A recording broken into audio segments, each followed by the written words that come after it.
নম্বর হাদিস শরীফ, তোমার ঈমানকে খাঁটি করো, অল্প আমলই নাজাতের জন্য যথেষ্ট হইবে।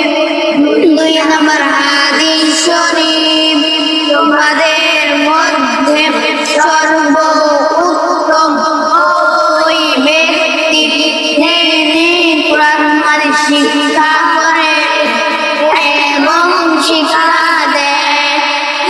নম্বর হাদিস শরীফ, দিনী আলেম তলব করা প্রত্যেক মুসলমানের ওপর ফরজ।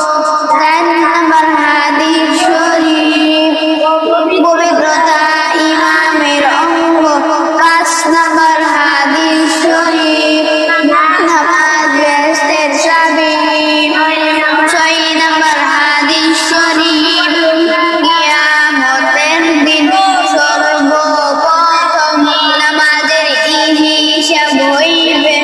7 নম্বর হাদিস শরীফ, তোমাদের মধ্যে সর্বাপেক্ষা ছোট ব্যক্তি হইতে